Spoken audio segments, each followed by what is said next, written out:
Joshua House Ministries in the House Bible Study.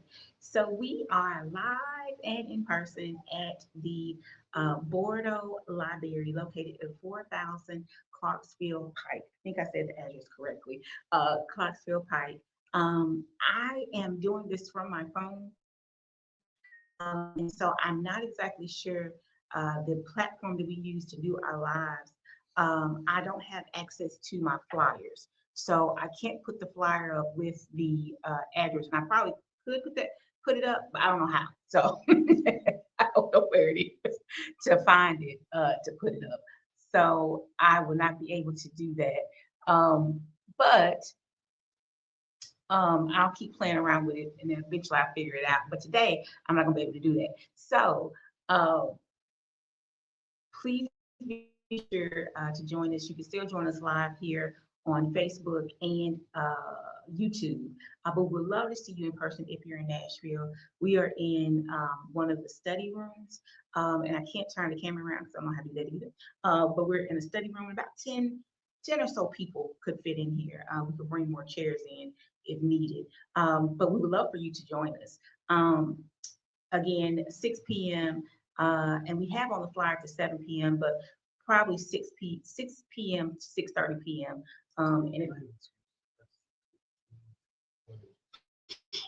Right, and we may adjust the time, but right now that's what it is. So at any rate, we would love for you to join us again at Bordeaux Library in Nashville. So for the announcements, of course, 11 a.m. On first, third, and fifth Sundays, we have our what we call Hour of Power Sunday service. We would love for you to join us via Facebook, Instagram, and YouTube Live. And then on second and fourth Sundays, we have our Sunday school, which is again live virtually on those three platforms at 9 a.m. And I teach that. Love for you to join us. And then on Thursdays, now starting at 6 p.m., we do have our In the House Bible study, which is what we're doing today. And we are at Bordeaux Library, unless something comes up and we have to do it virtually. So again, we would love for you to join us. So we're just going to keep on going. And how can I forget? Oh my gosh, the Vision Conference 2026 is going to be held. The location for the Vision Conference 2026 is Mount Paran Primitive Baptist Church. It is 1701 14th Avenue North. We would love for you to join us for that. It is a free conference, but you do have to register. And you register at bit.ly / the Vision Conference. I think I can actually put that up. So let me see if I can remember where that was. And here it is. Yeah, there you go. bit.ly, the Vision Conference 2026. You can most definitely, we would love for you to join us. It is free. It is free 99. It is free, but you do have to register so that we can be sure that we're properly prepared for you. The Vision Conference 2026, the theme is Can God Trust Your Womb? Preparing your womb for purpose. And it is a conference that's been designed for women, but guys, if you want to come on in and join us. It's been designed for women to assist you with birthing your purpose. And so we would hope that you plan on joining us. Again, you can register at bit.ly, the Vision Conference 2026. Let's see if I can get that down. Okay, got that going. If you would like to contact us for prayer or any other reason, you can email us at joshuahouseministry7@gmail.com. Again, that's joshuahouseministry7@gmail.com. Also, we will be doing a backpack giveaway for school, and we will also be doing the care bags for the unhoused for Christmas. And if you would like to participate with us in that way, then please be sure to either give a monetary donation, or if you'd like to give a physical donation. We actually already have 2 backpacks to the good for I think it's for the school. Is it for the school? For school. So if you would like to give a physical backpacks, you can do that. Yes, at the end of July or in August. We haven't pinpointed that yet, but we will definitely let you know. But we are going ahead and we're starting now to collect donations if you'd like to donate in that way. Again, you can email us if you'd like to do something physical to joshuahouseministry7@gmail.com. If you would like to do offerings or give donations for the philanthropic areas that we have for Josh House Ministries, then you can cash at us at $ JHM Nash, and be sure to put in the memo if it's a donation, what the donation is for, or if it's just an offering, and we thank you in advance for your giving. And I think that's it. I don't think we have any other announcements. I believe that's it. So we're going to go ahead and get started. We won't delay since we are a little behind a little bit, and that's okay. So the theme that we have this year is see God as we find our purpose. And so, as I stated on last week, the purpose of our theme is that we want to be sure, we believe that this year is the year that God desires for you to walk in what He's purposed you for. So I watched today, I watched or listened to it's a podcast called Dear Wifey Podcast, and Cora Jakes was the most recent guest, and I watched it.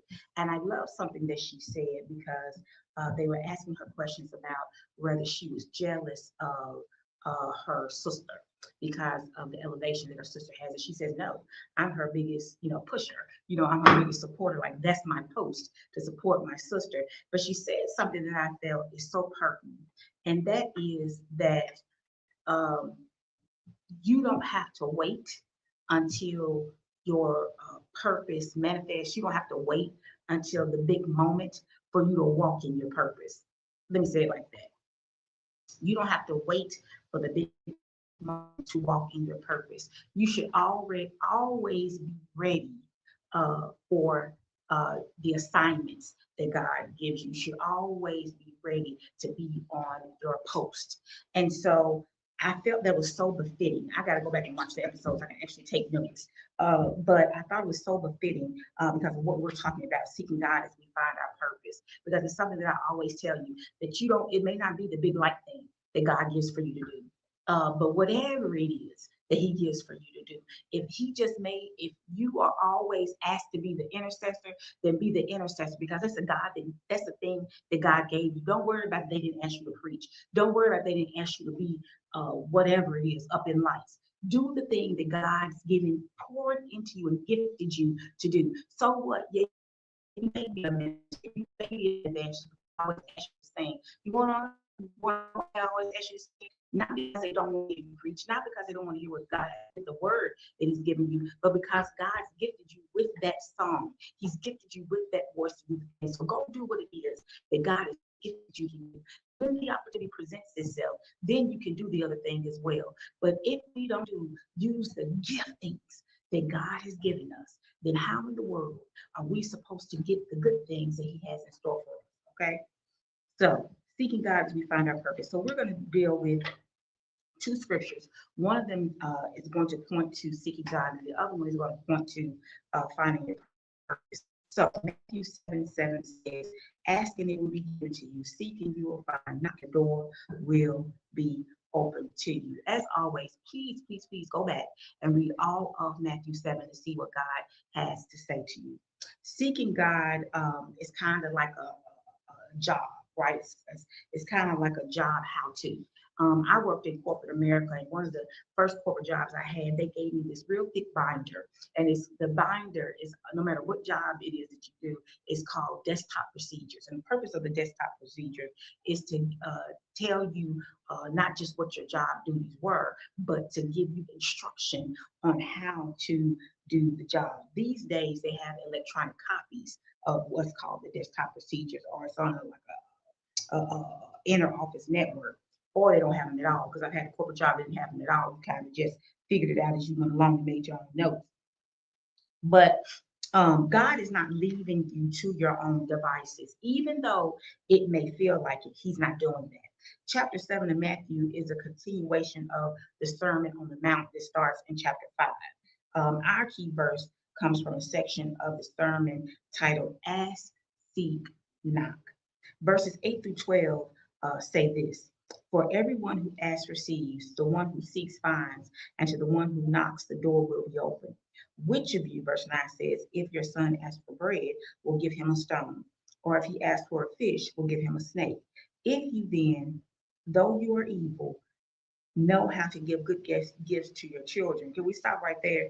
Jesus says, if you then, though you are evil, because we don't always do right, we don't always do good, but if we know how to give good gifts to our children, how much more will your Father in heaven give good gifts to those who ask him? So in everything, verse 12 says, do to others what you would have them do to you. For this sums up the law and the prophets. Sheesh. We all ask God for things, right? But have you ever considered what you must do? You need to ask, you need to seek, and you need to knock. So it's kind of like your GPS, right? Trying to find a place you've never been before. So the first thing you do when you pull up your GPS, you pull up your maps, right? And what do?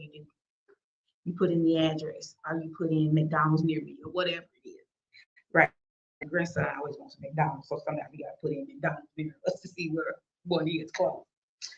So after you've done that, you put that in, and you expect the GPS to guide you where you're going, right?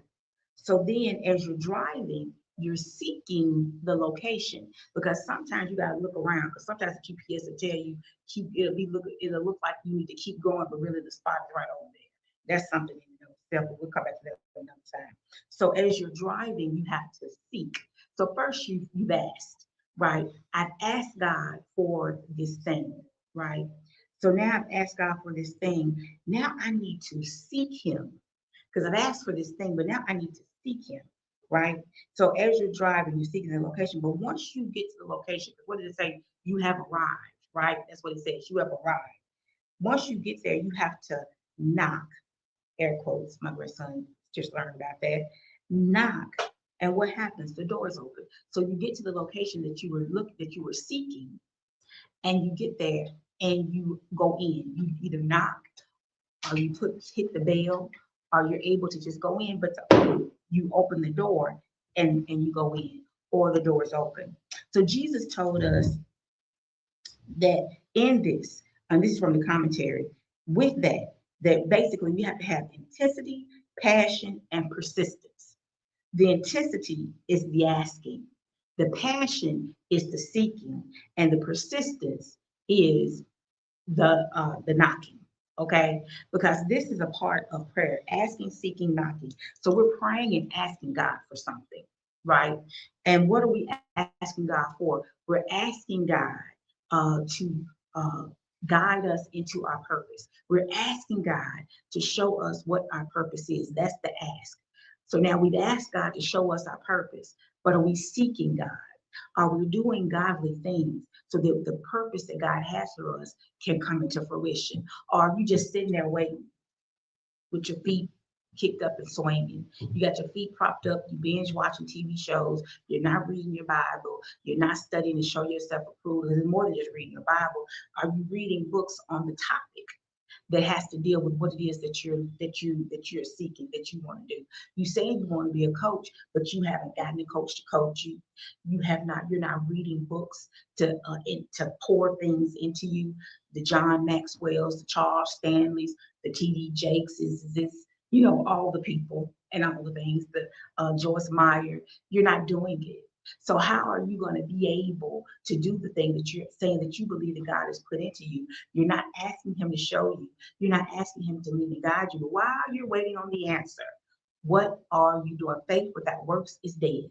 There's some work you have to do. You just can't kick your feet up and wait. There's something that you have to do. So the fact, again, this is from the commentary, that Jesus came back to the subject of prayer, already dealt with in the depth of Matthew 6, 5-15, shows the importance of prayer. So it's important to pray, but it's also important for you to take uh, constructive action. I like that, constructive action. In this threefold description of prayer, as asking, seeking, and knocking, we see different aspects of prayer and different aspects of its reward. Prayer is like asking, in that we simply make our request known to God, and everyone who asks receives. Receiving is the reward of asking. If you ask, he will give you the answer. If you ask, he will give you what it is that you're asking for. There's a reward to that, right? Prayer is like seeking, in that we search after God, his word, seeking, and his will, and he who seeks finds. Finding is the reward of seeking. So once we've sought the thing, we're going to find that if you, I triple down dare you that if you ask God for the thing, and then you do the work of practicing, studying, and all the things. You want to be a CPA, but you haven't gone to school. You haven't sought out, you know, uh, the things that you need in order to do the thing properly, right? You want to be able to do people taxes. Have you had the classes? Have you got the certification? Have you done all the work? To be able to help people with their finances. Have you gone through the Dave Ramsey literally has financial university. He is actually at this moment, church people, he's actually seeking out pastors to take his financial university course in order to help pastors be able to be financially stable. You take the course, and then guess what you can do, pastor? Go back and teach your church. You will be a certified coach to be able to teach your church how to be financially stable, because God does not want you to be poor. He doesn't. I don't care what people tell you, what you think. Oh, that's prosperity preaching. No, it's not. It's, do you think, how can God, the Proverbs 31 woman wasn't broke. The women that supported Jesus' ministry were not broke. How can you support God's house and you don't have no money? You talking about tithing? Forget about tithing. You talk about the people that talk about tithing. The reason why you cry about it so much and you talk about the people who talk about tithing is because you don't have no money. Because you have a scarcity mindset. That's why this is another thing for another time. So I'm sorry to get off into that. And he who seeks finding the word of seeking. Prayer is like knocking until the doors open. And we seek entrance into the great heavenly palace of our great King. Entering through the open door into his palace is the reward of knocking and the best reward of all. I wanted to give you something that Charles Spurgeon said. He says, um, his doors are meant to open. They were made on purpose for entrance. And so the blessed gospel of God is made on purpose for you to enter into life and peace. It would be of no use to knock at a wall, but you may wisely knock at a door what is arranged for opening. So here's your question for this evening. Where are you knocking? Because Charles Spurgeon, great theologian, said it, why would you knock on a wall? A wall is not meant to be open. Maybe the reason why the answer is not coming to you is because you're knocking on the wrong door. Because you, instead of you asking God, you asking your mama, your daddy, your husband, your auntie, Shaniqua and them, and all the wrong people. You're asking the wrong people. You need to be asking God. Ask, seek, knock. You need to be asking God. You need to be seeking him. And then you need to knock at his door for him to open it and welcome you into the plan that he has for you. He says that he has a future and a hope for you. He says there's some plans that I've made for you. We talked about that on last week. So you need to see what God's plans are for you. And make sure that what you're doing line up with his plans, not his plans lining up with what you got going on. Finding purpose. We're in our next thing, the finding purpose, Ephesians 2:10. For we are God's handiwork. Go back and read all chapter 2. But 2:10 says, for we are God's handiwork, created in Christ Jesus to do good works, which God prepared in advance for us to do. As we seek God, he will provide guidance and answers for what it is that we are to do. If you seek him earnestly, intentionally, and persistently, he will begin to reveal to you what it is. He will begin to reveal the answers to you. Because we are God's handiwork, there is something that God prepared for us in advance to do. Our job then is to recognize what that is. We have to recognize what is the thing that God has for us to do. Know that nothing you have been through is wasted, not a thing. We provide the cautionary tale to keep someone from going, which you know is a dead end. There's somebody out there that needs to know that you attempted to do a thing and it didn't work out. There's somebody out there that needs to know that there's still life after miscarriage. There's still life after divorce. There's still life after grief, or while you're grieving, there's still life. There's something in your experience that can be used to uplift or guide someone else. Your purpose, quite possibly, lies in the thing that devastated you. Your purpose quite possibly lies in the thing that you thought was going to derail you, because somebody out there needs the things, the tools, and they need the tools that you were able to use to get through a thing that didn't break you down, that didn't take you out. They need that. From the commentary, God saves us not merely to save us from the wrath we rightly deserve, but also to make something beautiful of us. We are his workmanship, for which translates the ancient Greek word poem. The idea is that we are his beautiful poem. I love this. The Jerusalem Bible translates workmanship as work of art. Did you know that you're God's work of art? Did you know that you were fearfully and wonderfully made? Did you not know that he created you like a potter works with clay? God's love is a transforming love. It meets us right where we're at.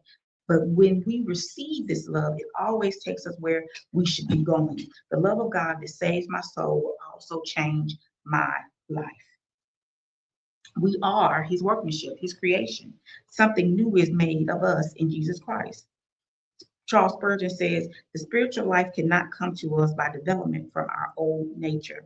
I have heard a great deal about evolution and development, but I'm afraid that if any of us were to be developed to our utmost, apart from the grace of God, we should come out worse than before the development began. Here's the thing.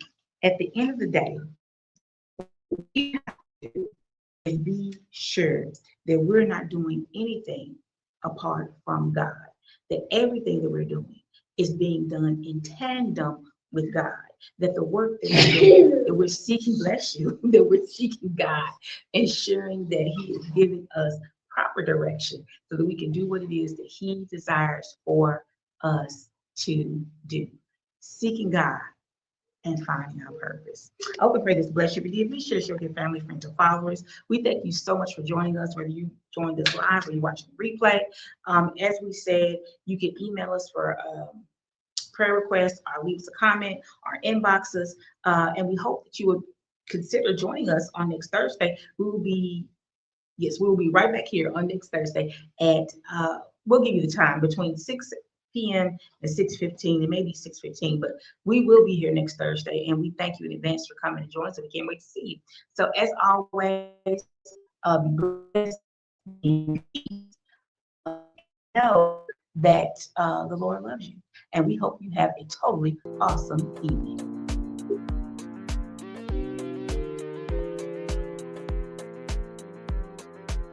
Please.